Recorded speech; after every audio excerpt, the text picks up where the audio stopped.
차가운 대리석 바닥 위로 작은 여행 가방 바퀴가 굴러가는 소리가 새벽의 정적을 갈랐다. 차수현은 거대한 저택의 현관에 서서 마지막으로 집 안을 둘러보았다. 모든 것이 완벽하게 정돈되어 있었지만 그 어디에도 온기는 느껴지지 않았다. 이곳은 그녀의 집이 아니었고 단지 권지한이라는 남자의 세계를 구성하는 하나의 전시품에 불과했다. 어젯밤의 파티가 모든 것의 끝이었다. 화려한 샹들리에 아래 수많은 사람들이 남편인 권지한 회장에게 아첨을 떨고 있었다. 그는 세상의 중심인 것처럼 모두의 찬사를 즐겼다. 그때 한 사업가가 그녀에게 다가와 물었다. 사모님은 진성그룹에서 어떤 역할을 하시는지, 그의 성공에 어떤 기여를 했는지에 대해서였다. 그 질문에 지아는 와인잔을 우아하게 흔들며 비웃듯 대답했다. 제 아내는 집안일을 잘 돌보는 것만으로도 충분히 제 몫을 합니다. 사업은 남자들의 세계지요. 그 말은 수연의 심장에 박힌 날카로운 유리 조각과도 같았다. 지난 10년간 그의 제국을 위해 밤낮으로 바쳤던 그녀의 모든 노력과 지성이 한순간에 부정당했다. 그는 몰랐다. 진성그룹의 핵심 성장 동력이었던 수많은 인수합병과 위기관리 전략 보고서가 모두 그녀의 손에서 나왔다는 사실을. 그는 그저 그녀가 정리해준 서류에 서명만 했을 뿐이었다. 그녀는 그의 그림자였고 이름 없는 설계자였다. 하지만 이제 그 연극을 끝낼 시간이었다. 더 이상 자신을 기만하며 살 수는 없었다. 수연은 미련 없이 현관문을 향해 걸어갔다. 그녀의 발걸음은 조용했지만 단호했다. 수년간 억눌러왔던 감정들이 오히려 그녀를 침착하게 만들었다. 눈물도 분노도 없었다. 오직 차가운 결심만이 그녀의 내면을 채우고 있었다. 이 거대한 감옥에서 벗어나 진정한 자신의 삶을 되찾겠다는 강렬한 의지였다. 그 순간 진성그룹 타워 최상층에 있는 권지한의 사무실은 분주하게 돌아가고 있었다. 그는 홍콩 지사와 중요한 화상회의를 진행 중이었다. 스크린 너머로 보이는 그의 얼굴은 자신감과 오만함으로 가득 차 있었다. 그의 세계에서 실패란 존재하지 않는 단어처럼 보였다. 모든 것이 그의 통제에 있었다. 비서가 조용히 다가와 태블릿 PC를 내밀었다. 차수연에게서 온 짧은 문자 메시지였다. 나 이제 갈게. 더 이상은 무리야. 지아는 메시지를 흘끗 보고는 코웃음 쳤다. 또 시작이군. 그는 그녀의 이런 행동을 그저 변덕스러운 감정 표현 정도로 여겼다. 가끔 이렇게 관심을 끌고 싶어 했으니까 신경 꺼. 회의에 집중해. 그는 비서에게 퉁명스럽게 말하며 태블릿을 밀어냈다. 그에게는 아내의 사소한 투정보다 수천억이 걸린 계약이 훨씬 더 중요했다. 그녀는 언제나 그 자리에 있었고 며칠 지나면 아무 일 없었다는 듯이 돌아올 것이라고 그는 확신했다. 그녀가 자신 없이는 아무것도 아니라고 믿어 의심치 않았다. 수연은 무거운 참나무 문을 열었다. 새벽의 신선하고 차가운 공기가 그녀의 뺨을 스쳤다. 그녀는 뒤돌아보지 않았다. 화려하지만 텅 비어버린 저택 자신을 인형처럼 가둬두었던 그곳을 향한 미련은 조금도 없었다. 그녀가 두고 온 것은 단지 사치품과 가구들이 아니었다. 그녀의 청춘과 희생, 그리고 부서진 마음이었다. 묵직한 문이 닫히며 철컥하는 소리가 울렸다. 그것은 하나의 세계가 닫히고 또 다른 세계가 열리는 소리였다. 권지한의 세계는 아직 아무런 변화를 감지하지 못했지만 보이지 않는 곳에서부터 거대한 균열이 시작되고 있었다. 그가 자신의 발밑이 무너지고 있다는 사실을 깨닫기까지는 그리 오랜 시간이 걸리지 않을 터였다. 수연은 택시를 잡아타고 공항으로 향했다. 창밖으로 빠르게 스쳐 지나가는 익숙한 서울의 풍경이 낯설게 느껴졌다. 지난 10년간 그녀는 권지한의 아내로 살았지만 단 한 번도 이 도시의 주인이었던 적은 없었다. 항상 누군가의 소유물, 누군가의 배경으로 존재해야만 했다. 하지만 이제부터는 달랐다.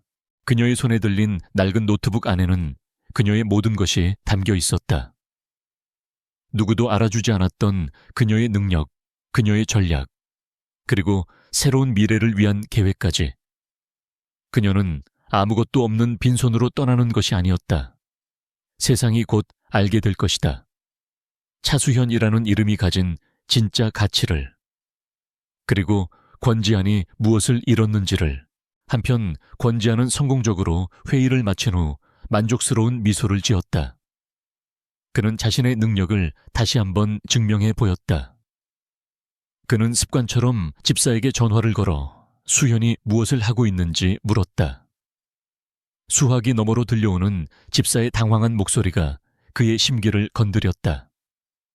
사모님께서 가방을 들고 나가셨다는 보고였다. 어디로 갔는지 알아봐. 금방 돌아올 테니 소란 피우지 말고. 그는 여전히 대수롭지 않게 여겼다. 그녀가 갈 곳이라고는 기껏해야 친구의 집이나 친정뿐이었다. 그는 그녀의 세상이 자신을 중심으로 돌아간다고 굳게 믿고 있었다. 그녀가 자신만의 힘으로 새로운 세상을 만들 수 있으리라고는 상상조차 하지 못했다. 수연이 탄 비행기는 동이 트는 하늘을 향해 날아올랐다. 그녀는 창문 아래로 점점 작아지는 도시를 내려다보았다. 과거의 자신에게 작별을 구하는 의식과도 같았다. 이제 그녀는 더 이상 누군가의 아내가 아닌 오직 차수현이라는 이름으로 살아갈 것이다. 그녀의 눈빛은 슬픔이 아닌 미래를 향한 고요하고 강렬한 투지로 빛나고 있었다. 그녀의 부재가 권지한의 제국에 어떤 치명적인 결과를 가져올지 그는 까맣게 모르고 있었다. 그가 당연하게 여겼던 모든 것들이 사실은 그녀라는 단단한 반석 위에 세워진 모래성이었다는 것을. 이제 그 반석이 사라졌으니 성이 무너지는 것은 시간 문제일 뿐이었다. 후회와 눈물로 가득 찰 그 집에서 그는 홀로 모든 것을 감당해야 할 것이다. 새로운 도시, 낯선 공항에 도착한 수현은 깊게 숨을 들이쉬었다. 이곳에서 그녀는 새로운 시작을 할 것이다. 그녀의 머릿속은 이미 복잡한 계획들로 가득 차 있었다. 그녀는 복수를 원하지 않았다. 단지 증명하고 싶었을 뿐이다. 자신의 가치를, 그리고 그가 얼마나 어리석었는지를 세상은 곧 보게 될 것이다. 그림자 속에 가려졌던 진짜 실력자의 등장을. 그녀가 사라진 첫날 권지한의 일상은 평소와 다름없이 흘러갔다. 그는 여전히 바빴고 자신만만했으며 아내의 빈자리를 전혀 느끼지 못했다. 그는 저녁이 되면 그녀가 돌아와 있을 것이라고 생각했다. 하지만 저택은 밤이 되어도 텅 비어 있었고 정막만이 그를 맞이했다. 그때 그는 아주 미세한 불안감을 처음으로 느꼈다. 다음 날 아침 중요한 투자 결정 회의가 열렸다. 상정된 안건은 최근 급부상하는 바이오 기업에 대한 대규모 투자 건이었다. 모든 임원이 긍정적인 보고서를 올렸고 지한 역시 그렇게 생각했다. 평소 같았으면 수현이 이 보고서를 미리 검토하고 숨겨진 위험 요소를 분석한 메모를 남겨주었을 것이다. 하지만 오늘은 그 메모가 없었다. 지한은 순간적인 허전함을 느꼈지만 이내 자신의 판단력을 믿기로 했다. 그는 수십 개의 계열사를 거느린 진성그룹의 회장이었다. 아내의 조언 따위가 없어도 충분히 올바른 결정을 내릴 수 있다고 자신했다.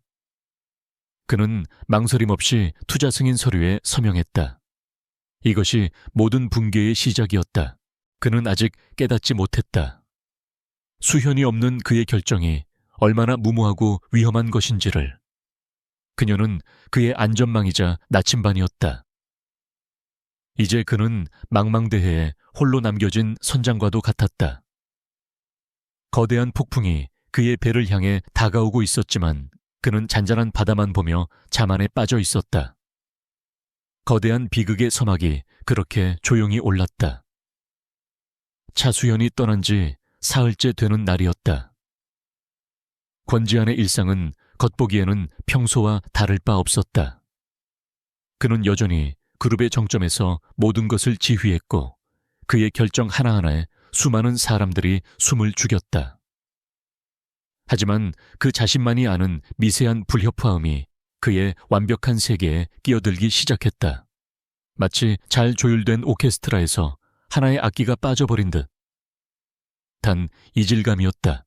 그 첫 번째 균열은 독일 자동차 부품 회사와의 협상 테이블에서 발생했다. 지아는 언제나처럼 압도적인 자본력과 카리스마로 상대를 밀어붙였다.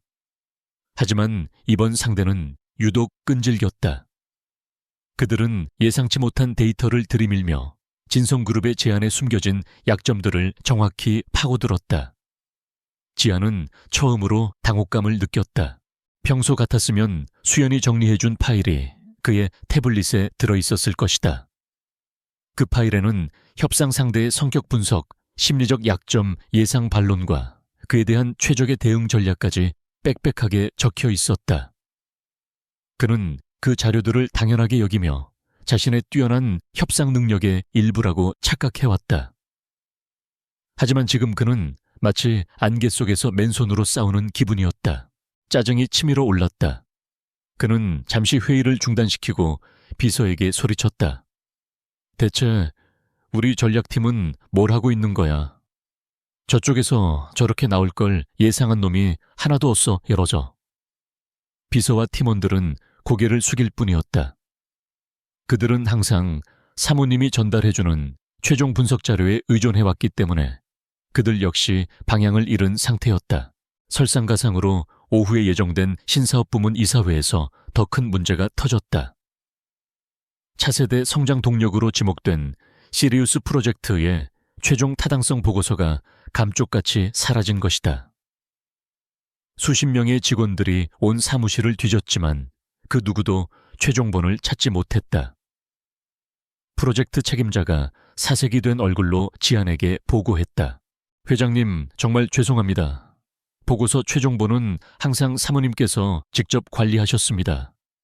저희는 중간본 외에는 가지고 있는 파일이 없습니다. 그 말에 지안의 이마에 굵은 힘줄이 돋았다. 또 차수현이었다. 그는 자신의 아내가 회사의 핵심 기밀 문서를 그렇게 깊숙이 관리하고 있었다는 사실에 불쾌감을 느꼈다. 그녀가 자신의 영역을 침범했다고 생각했다. 그는 이사회를 연기할 수 없었다. 자존심이 허락하지 않았다. 결국 그는 불완전한 자료를 가지고 회의에 들어갔다. 날카로운 질문들이 쏟아졌고 그는 제대로 답변하지 못하며 진땀을 흘렸다. 그의 명성에 금이 가는 순간이었다. 회의는 아무런 결론도 내지 못한 채 엉망으로 끝나버렸다. 권지안의 완벽한 리더십에 대한 의구심이 임원들 사이에서 조심스럽게 피어올랐다. 그날 밤 그는 무거운 피로감을 느끼며 텅 빈 저택으로 돌아왔다. 현관문을 열자마자 그를 덮쳐오는 적막감은 평소보다 몇 배는 더 무겁게 느껴졌다. 집안은 여전히 완벽했지만 그 완벽함이 이제는 그를 비웃는 것처럼 보였다.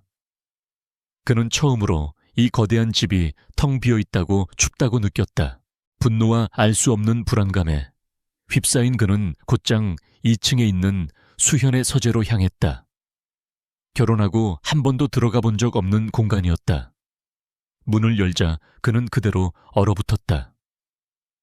그곳은 그가 상상했던 아내의 취미 공간이 아니었다.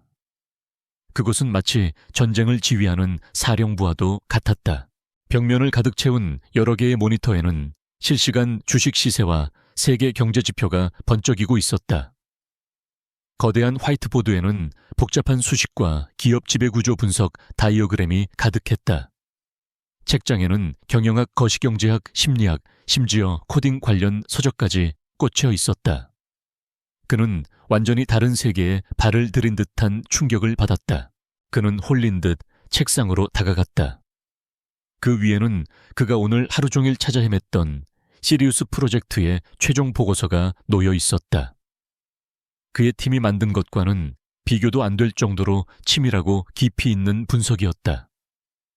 그리고 보고서의 여백에는 그녀의 단정한 글씨로 적힌 메모들이 가득했다. 재무제표에 숨겨진 부실 가능성, 경쟁사 기술, 특허 분쟁 리스크 과소평가. 이 프로젝트는 함정일 수 있음. 재검토 필요. 메모의 내용은 충격적이었다.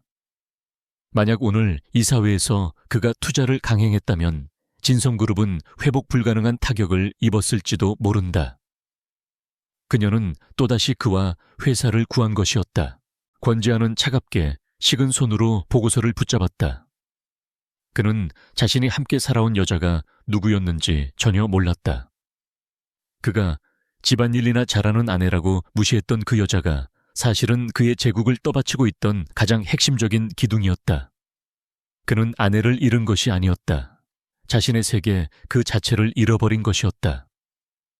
첫 번째 균열은 이미 그의 발밑을 송두리째 무너뜨리고 있었다. 권지안의 세계가 보이지 않는 균열로 삐걱거리는 동안 차수현은 완전히 새로운 곳에서 자신의 세계를 다시 쌓아 올리고 있었다. 그녀는 어머니의 성을 따라 차 선생이라는 이름의 프리랜서 전략 컨설턴트로 활동을 시작했다. 그녀의 새로운 사무실은 진성타워의 화려함과는 거리가 먼 낡은 건물의 작은 공간이었지만 그곳은 온전히 그녀 자신의 의지로 채워진 공간이었다. 그녀의 첫 고객은 파산 직전의 작은 IT 기업 이노바테크였다. 뛰어난 기술력을 가졌음에도 불구하고 대기업의 물량 공세와 잘못된 경영 전략으로 고사 직전의 상태였다. 젊은 대표인 이진우는 지푸라기라도 잡는 심정으로 업계의 혜성처럼 등장한 미스터리한 컨설턴트 차 선생에게 회사의 운명을 맡겼다. 이노바테크의 첫 회의실 분위기는 절망 그 자체였다. 나이든 임원들은 너무나 젊고 평범해 보이는 수현을 노골적인 불신과 의심의 눈초리로 쳐다보았다. 하지만 그녀가 입을 여는 순간 회의실의 공기는 완전히 바뀌었다. 그녀는 화려한 미사여구나 전문 용어 대신 냉철한 데이터와 논리로 회사의 문제점을 정확히 짚어냈다. 여러분은 지금껏 계란으로 바위를 치는 싸움을 해왔습니다. 진성그룹 같은 거인과 같은 시장에서 경쟁하는 것은 자살 행위입니다. 그녀의 목소리는 차분했지만 강한 확신이 담겨 있었다. 임원들의 얼굴이 굳어졌다. 그녀는 스크린에 아무도 주목하지 않았던 시장 데이터를 띄웠다. 그것은 바로 의료기기 시장에 숨겨진 틈새였다. 이노바테크의 핵심 기술은 소비재가 아닌 정밀 의료기기 시장에 적용되었을 때 폭발적인 가치를 가질 수 있습니다. 시장을 바꾸는 것이 아니라 전쟁터를 옮겨야 합니다. 그녀의 제안은 파격적이었다. 모두가 불가능하다고, 리스크가 너무 크다고 반발했다. 하지만 그녀는 모든 반론을 완벽한 논리로 잠재웠다. 희망의 빛을 본 이진우 대표는 그 자리에서 결단을 내렸다. 그날 이후 이노바테크는 완전히 다른 회사로 변모했다. 수연의 지휘 아래 모든 부서가 일사불란하게 움직였다. 절망에 빠져있던 직원들의 눈에는 다시 활기가 돌았고 회사는 밤낮없이 뜨거운 열정으로 가득 찼다. 수연은 군더더기 없는 지시와 정확한 예측으로 모든 과정을 진두지휘했다. 그녀는 진정한 리더였다. 몇 주 후 놀라운 소식이 전해졌다. 이노바테크가 까다롭기로 소문난 스위스 의료기기 회사와 대규모 기술 제휴 계약을 체결한 것이다. 업계에서는 아무도 예상치 못했던 결과였다. 모두가 망할 것이라고 장담했던 회사가 기적처럼 부활의 신호탄을 쏘아 올린 순간이었다. IT 업계는 이 무명의 회사를 살려낸 얼굴 없는 컨설턴트에 대한 궁금증으로 술렁이기 시작했다. 같은 시각 진성그룹의 윤태석 전무는 자신의 사무실에서 권지안의 실책에 대한 보고서를 읽으며 만족스러운 미소를 짓고 있었다. 그는 오랫동안 지안의 자리를 노려온 야심가였다. 지안이 수연 없이 흔들리는 모습을 보며 그는 자신의 때가 다가오고 있음을 직감했다. 그는 뱀처럼 교활하고 끈기 있는 사냥꾼이었다. 그의 비서가 이노바테크의 소식을 보고했다. 윤태석은 처음에는 별 관심 없이 들었지만 회사를 살린 컨설턴트의 정체가 베일에 쌓여 있다는 말에 흥미를 보였다. 재미있군. 어떤 인물인지 한번 알아보게. 쓸만한 인재라면 우리가 데려오고 아니라면 미리 싹을 잘라버려야지. 그는 아직 그 컨설턴트가 누구인지 상상조차 하지 못했다. 이야기의 두 축은 그렇게 각자의 궤도를 따라 움직이기 시작했다. 한쪽에서는 절망의 잿더미 속에서 새로운 희망이 피어오르고 있었고, 다른 한쪽에서는 견고해 보였던 제국의 성벽 아래에서 탐욕스러운 암투가 독버섯처럼 자라나고 있었다. 두 이야기가 교차하는 순간 거대한 폭풍이 몰아칠 운명이었다. 수현은 자신의 작은 사무실 창가에 서서 도시의 야경을 내려다보았다. 저 불빛들 중 하나였던 진성타워가 유독 차갑게 보였다. 하지만 그녀는 더 이상 과거에 얽매이지 않았다. 그녀의 마음은 권지안에 대한 복수심이 아닌 스스로의 힘으로 무언가를 이뤄냈다는 순수한 성취감으로 가득 차 있었다. 불사조는 그렇게 제 속에서 다시 태어나고 있었다. 권지안은 자신의 제국이 완벽하게 통제되고 있다고 다시 믿기 시작했다. 그는 최근의 혼란을 잠재우고 자신의 건재함을 세상에 과시하기 위해 거대한 승부수를 던졌다. 바로 미국의 유망 기술 기업인 스텔란티스 이노베이션에 대한 적대적 인수합병이었다. 이것은 그의 경영 인생을 건 가장 큰 도박이자 야심작이었다. 기자회견장은 수많은 카메라 플래시로 터져나갈 듯했다. 권지아는 단상 위에서 특유의 자신감 넘치는 미소로 인수합병이 최종 단계에 이르렀음을 선포했다. 언론은 그의 과감한 결단력을 칭송했고 시장은 기대감으로 들끓었다. 진성그룹의 주가는 연일 최고치를 경신하며 그가 다시 한번 미다스의 손임을 증명하는 듯했다. 하지만 그 화려한 무대 뒤편에서 그가 쌓아 올린 모래성은 거대한 파도에 휩쓸릴 준비를 하고 있었다. 그의 인수팀은 수현의 부재 속에서 치명적인 실수를 저질렀다. 그들은 수천 페이지에 달하는 스텔란티스의 법률 서류를 꼼꼼히 검토하는 대신 요약본에만 의존했다. 그 결과 서류더미 깊숙이 숨겨진 독소 조항을 발견하지 못했다. 그것은 바로 스텔란티스가 핵심 기술에 대해 천문학적인 액수의 특허 침해 소송에 휘말려 있다는 사실이었다.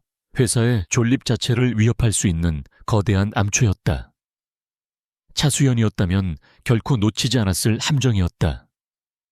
그녀는 언제나 돌다리도 수십 번 두드려보는 심정으로 모든 문장의 이면을 파고드는 사람이었으니까. 인수계약서에 서명하기 불과 몇 시간 전 사건이 터졌다. 월스트리트의 저명한 경제지가 스텔란티스의 숨겨진 소송에 대한 폭로 기사를 터뜨린 것이다. 그 기사는 시장에 떨어진 핵폭탄과도 같았다. 뉴스가 전해지자마자 진성그룹의 주식 상황판은 온통 시뻘건 하락신호로 뒤덮였다. 진성그룹의 종합상황실은 순식간에 아수라장으로 변했다. 비명 같은 전화벨 소리와 트레이더들의 고함이 뒤섞였다. 모두의 눈앞에서 진성그룹의 주가는 폭포수처럼 쏟아져 내렸다. 몇 시간 만에 수조 원의 시가총액이 허공으로 증발해버렸다. 인수는커녕 이제는 그룹 전체의 유동성 위기를 걱정해야 할 처지가 되었다. 보고를 받은 권지안의 얼굴에서 미소가 사라졌다. 그는 처음에는 불신, 다음에는 분노, 그리고 마지막에는 생전 처음 느껴보는 공포에 휩싸였다.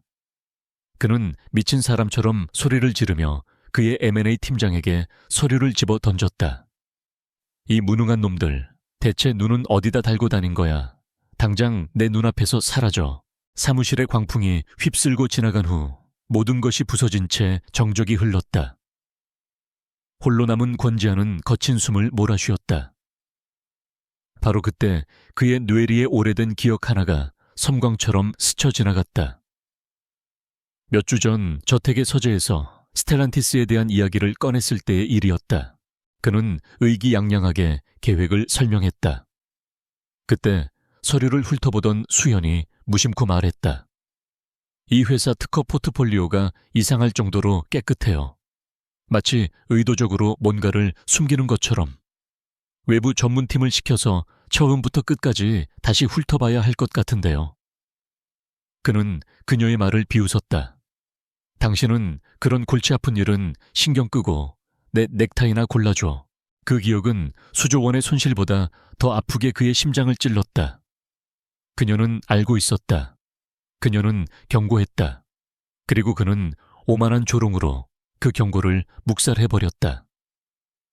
그가 자신의 아내를 얼마나 하찮게 여겼는지, 그녀의 능력을 얼마나 무시했는지 뼈저리게 깨닫는 순간이었다. 그는 단순히 조언을 무시한 것이 아니었다. 그는 자신의 유일한 구원자를 제 발로 걷어찬 것이었다. 권지아는 힘없이 의자에 주저앉았다. 사무실 밖에 소음이 멀게만 느껴졌다. 꺼진 모니터 화면에 비친 자신의 얼굴은 공포와 절망으로 일그러져 있었다. 생전 처음으로 후회라는 단어가 그의 머릿속을 날카롭게 파고들었다.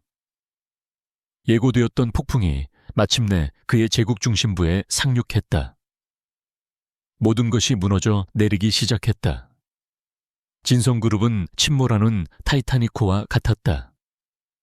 권지아는 사방에서 밀려드는 비난과 압박 속에서 정신을 차릴 수 없었다. 투자자들은 등을 돌렸고 이사회는 연일 그의 경영 능력에 의문을 제기하며 사퇴를 압박했다.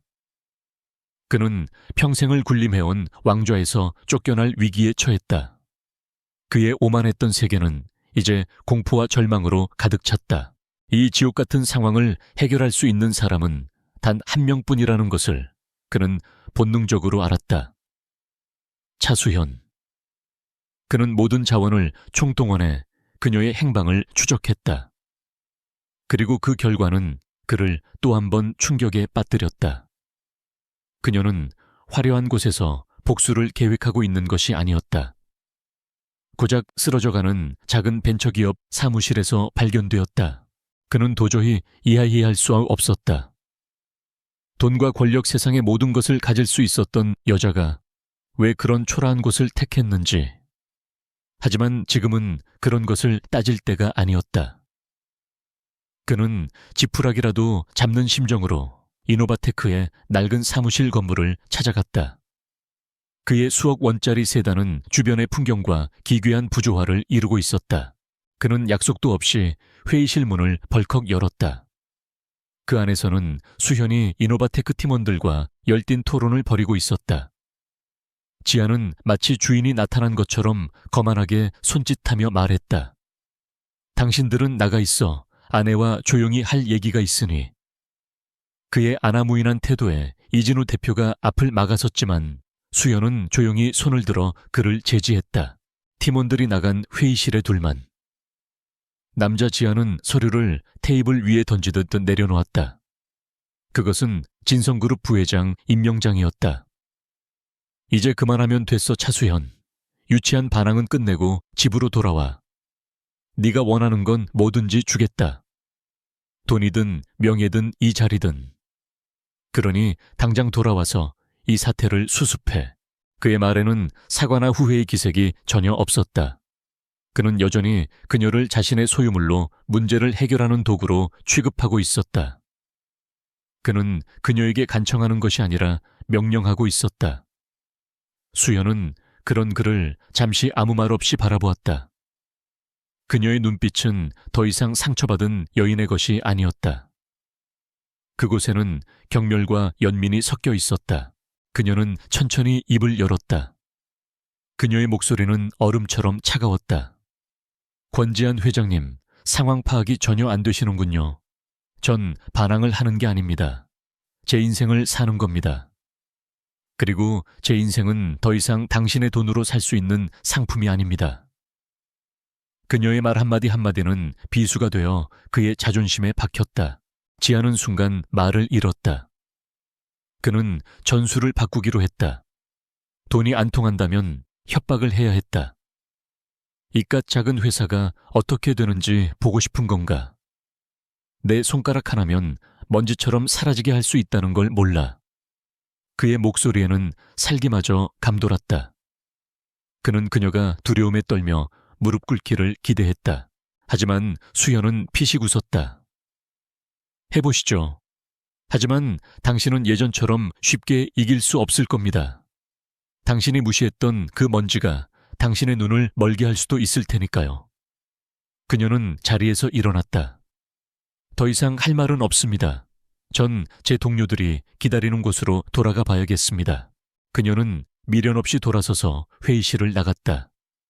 권지아는 그 자리에 못 박힌 듯 서서 그녀의 뒷모습을 바라볼 뿐이었다. 세상 모든 것을 가졌다고 믿었던 남자는 이제 한 여자조차 자신의 마음대로 할 수 없었다. 그의 권력도 돈도 그녀 앞에서는 아무런 힘을 발휘하지 못했다. 그는 완벽하게 패배했다. 그의 세계는 이제 걷잡을 수 없이 무너져 내리고 있었다. 권지안이 차수현에게 처절하게 거절당하고 자존심에 상처를 입은 채 허우적거리는 동안 어둠 속에서는 진짜 칼날이 번뜩이고 있었다. 진성그룹의 심장부에서 오랫동안 독을 품어온 뱀 윤태석 전무가 마침내 움직이기 시작했다.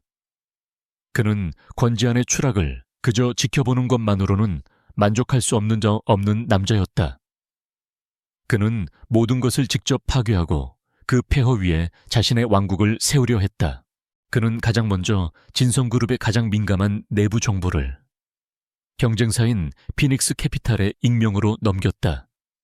그것은 진성그룹이 사활을 걸고 준비하던 국책 사업의 입찰 가격 정보였다. 며칠 후 피닉스 캐피탈이 간발의 차로 사업을 따냈다는 뉴스가 대서특필되었다. 진성그룹은 또다시 막대한 손실과 함께 시장의 신뢰를 잃었다.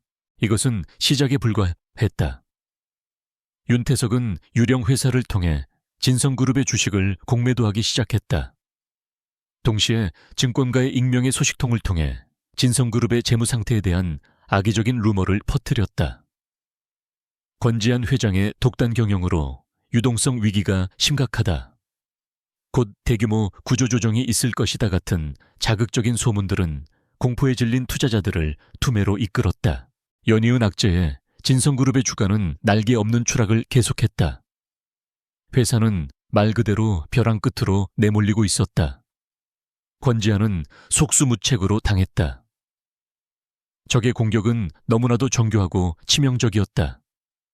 마치 자신의 머릿속을 훤히 들여다보는 것처럼 내부의 가장 약한 고리만을 골라 공격해왔다.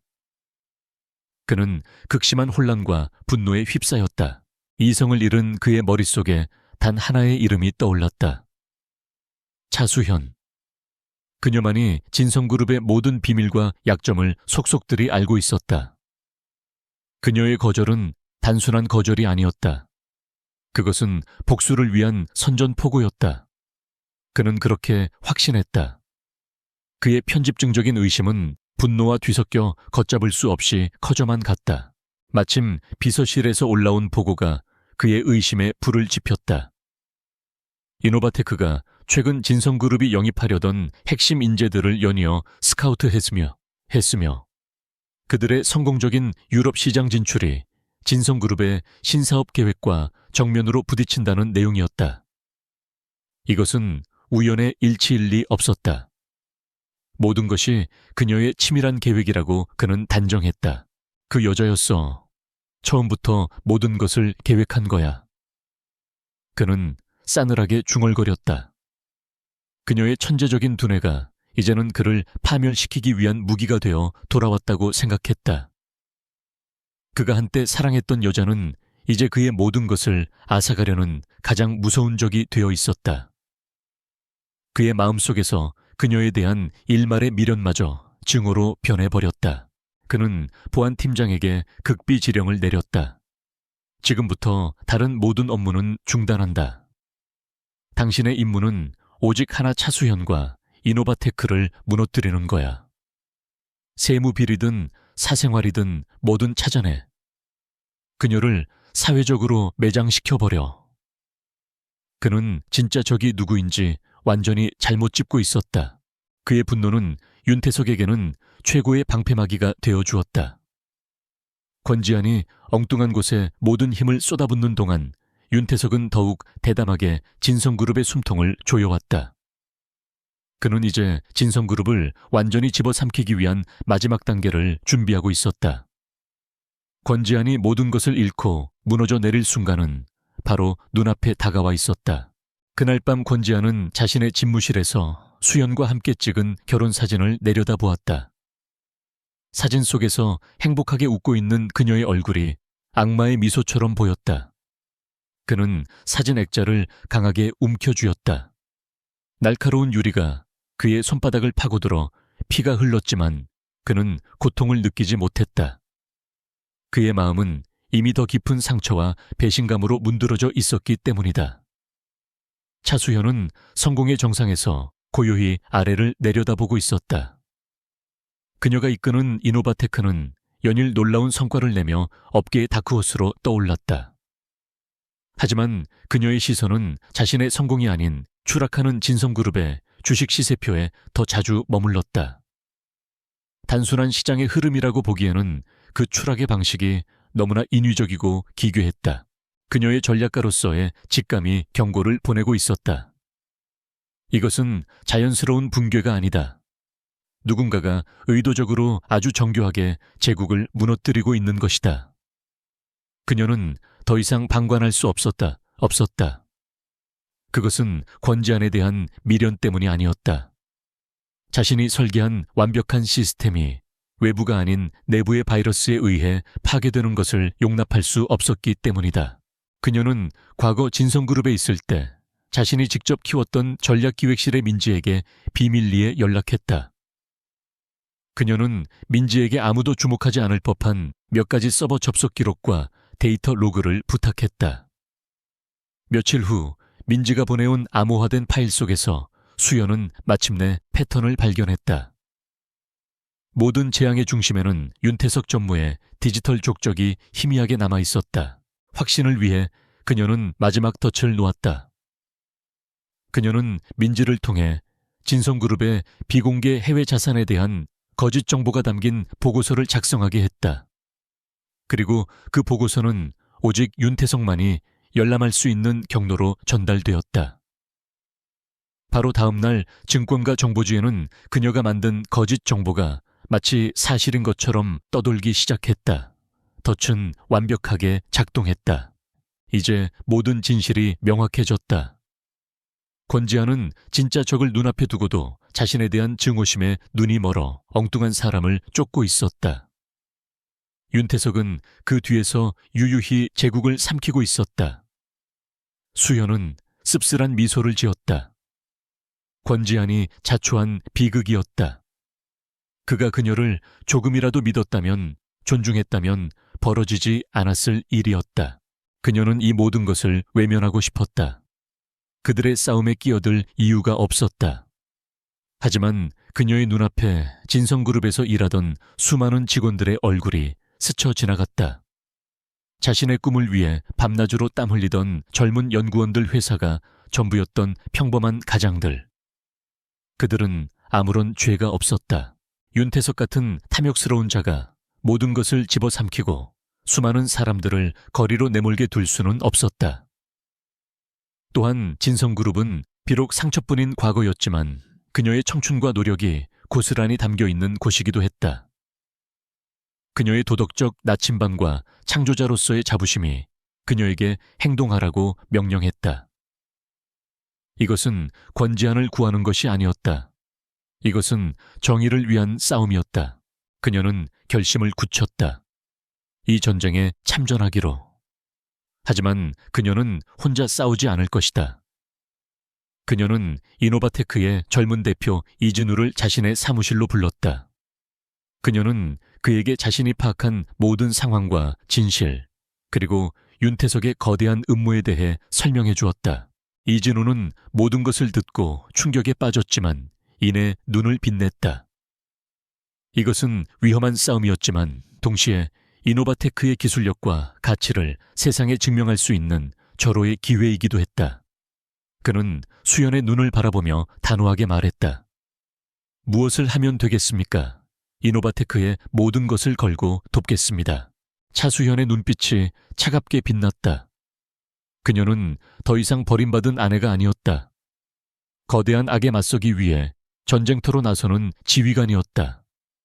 그녀는 자신의 두뇌와 이노바테크라는 새로운 무기를 손에 쥐고 있었다. 이제 곧 세상은 보게 될 것이다. 그림자 속에 숨어있던 진정한 전략가가 어떻게 거대한 골리앗을 무너뜨리는지를. 피할 수 없는 전쟁의 막이 올랐다. 진성그룹의 운명을 결정할 임시 주주총회장은 폭풍전야처럼 무거운 긴장감으로 가득 차 있었다. 단상 위에 선 윤태석은 비장한 표정으로 회사의 위기를 설파하며 자신이 바로 이 위기를 해결할 유일한 구원자라고 연설하고 있었다. 그의 말은 교묘하게 주주들의 불안감을 자극하고 권지안의 무능함을 부각시켰다. 권지안은 주주석 한쪽 구석에서 무력하게 그 모습을 지켜볼 뿐이었다. 그는 윤태석이 배신자라고 소리치고 싶었지만 아무런 증거가 없었다. 그의 모든 주장은 이미 신뢰를 잃은 리더의 발악으로 치부될 뿐이었다. 그의 시대는 이렇게 끝나는 듯 보였다. 윤태석의 해임안과 자신의 대표이사 선임안을 상정하는 순간 모든 것이 끝날 너였다. 이제 권지안 회장의 해임안에 대한 표결을 시작하겠습니다. 의장의 말이 회의장에 울려 퍼지는 순간이었다. 육중한 회의실 문이 열리고 모두의 시선이 그곳으로 쏠렸다. 그곳에는 차수현이 서 있었다. 그녀는 화려한 드레스가 아닌 날카로운 비즈니스 정장을 입고 있었다. 그녀의 등장은 회의장에 떨어진 작은 폭탄과도 같았다. 권지안과 윤태석의 얼굴이 동시에 굳어졌다. 윤태석은 경비들을 향해 저 여자를 당장 끌어내라고 소리쳤다. 하지만 수현은 당황하지 않고 이진우 대표와 함께 앞으로 걸어 나왔다. 그녀는 의장에게 서류를 내밀었다. 그것은 이노바테크가 진성그룹의 지분을 확보하여 주주로서의 자격을 가졌음을 증명하는 서류였다. 모든 소란이 정리되고 수현은 단상 위로 올라섰다. 회의장은 숨막히는 정적에 휩싸였다. 그녀는 먼저 윤태석을 차갑게 바라본 후 주주들을 향해 입을 열었다. 진성그룹의 새로운 미래를 논하기 전에 우리는 먼저 누가 지금의 위기를 만들었는지 명확히 알아야 합니다. 진짜 적은 외부에 있지 않았습니다. 그녀의 말이 끝나자마자 회의장 대형 스크린에 충격적인 자료들이 나타나기 시작했다. 윤태석의 개인 서버 접속 기록 기밀 파일, 유출 경로, 그리고 그의 차명 계좌를 통해 이루어진 막대한 규모의 공매도 거래 내역까지. 그것은 이노바테크의 사이버 보안팀이 찾아낸 명백한 증거였다. 윤태석의 얼굴은 하얗게 질려갔다. 그는 조작된 것이라고 음모라고 미친 사람처럼 소리쳤다. 바로 그때 수연의 마지막 카드가 공개되었다. 스피커를 통해 윤태석이 경쟁사에 정보를 팔아넘기는 목소리가 담긴 녹음 파일이 회의장 전체에 울려 퍼졌다. 더 이상 변명은 불가능했다. 그의 가면은 완벽하게 벗겨졌다. 그가 발악하는 순간 회의실 뒷문이 열리며 검찰 수사관들이 들이닥쳤다.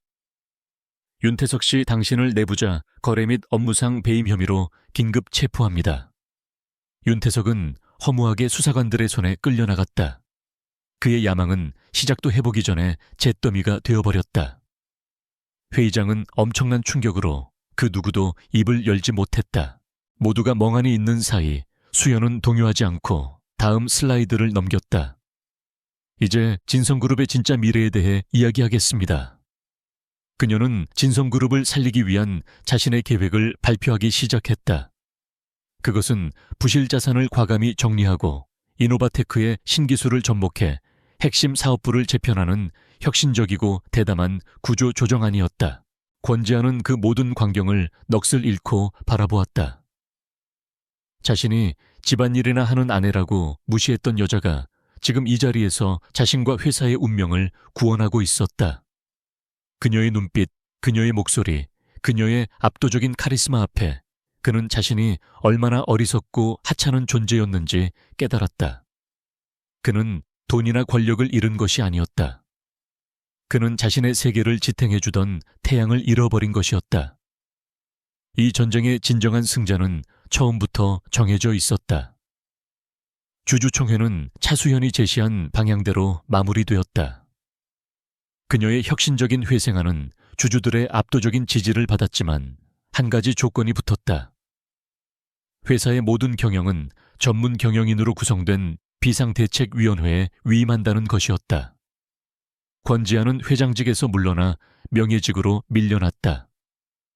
모든 실권을 잃은 허수아비 왕이 된 것이다. 그는 회의장을 홀로 걸어 나왔다. 한때 그를 향해 쉴 새 없이 터지던 카메라 플래시는 이제 없었다. 기자들은 새로운 영웅이 된 차수연과 비대위원장에게 몰려가 있었다. 그의 시대는 그렇게 막을 내렸다.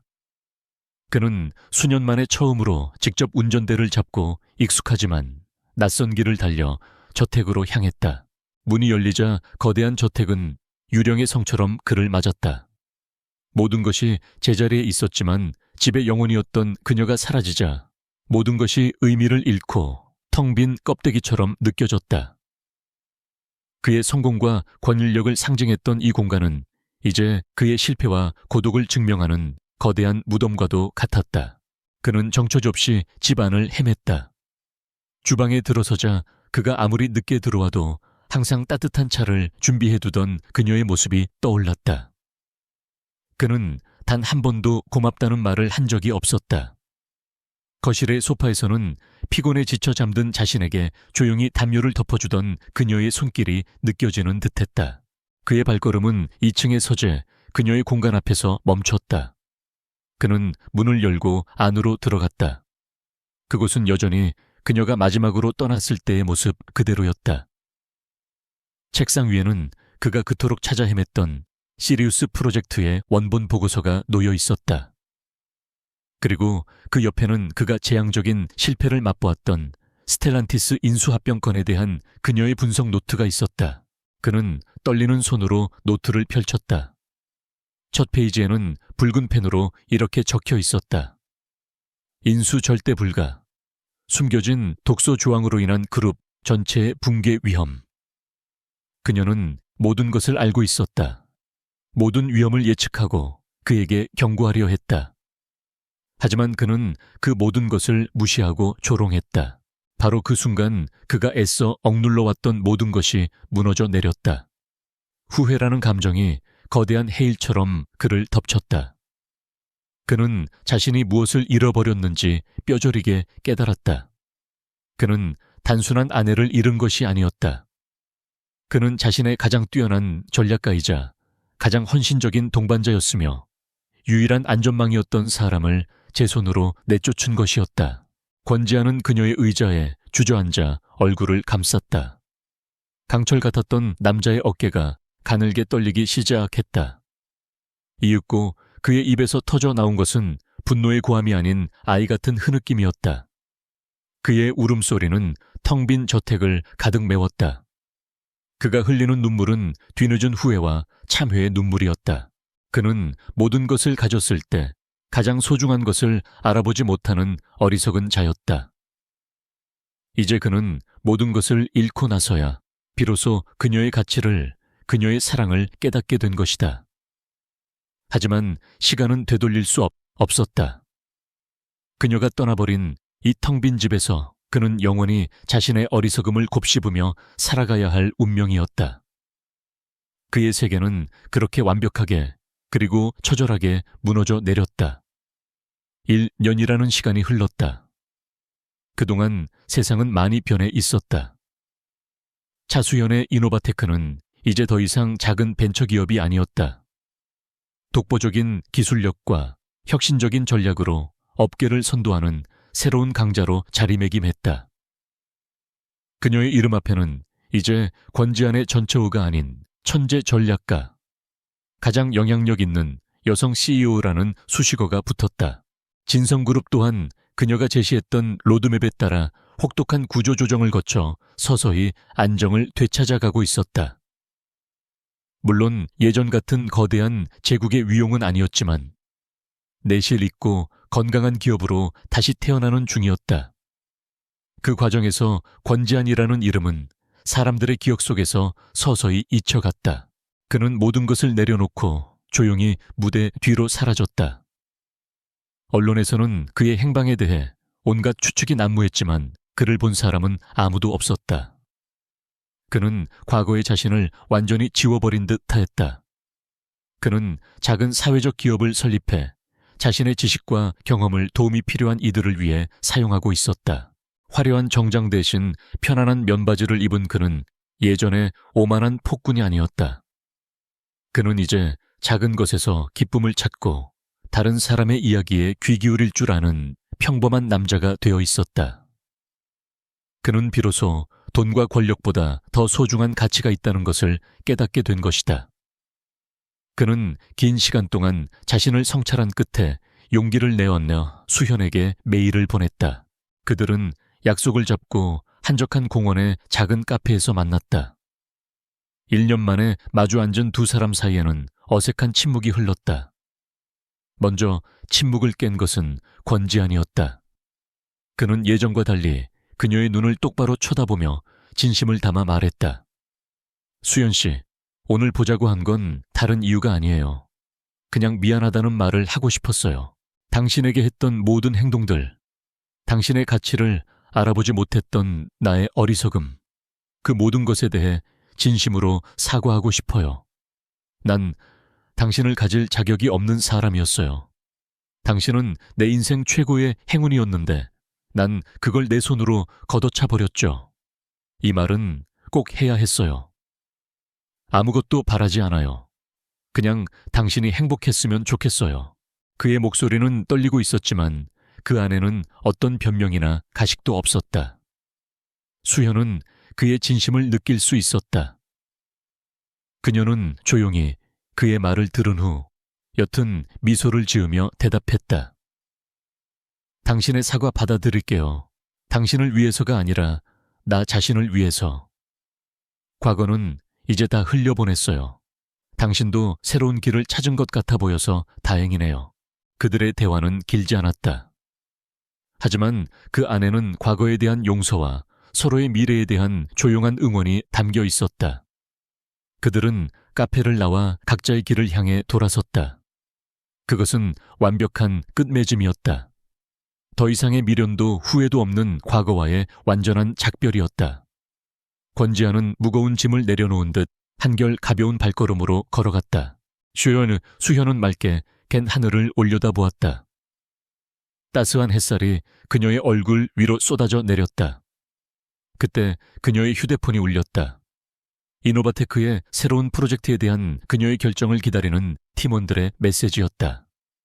그녀는 미소를 지으며 휴대폰을 쥔 채 미래를 향해 다시 힘차게 걸어나갔다.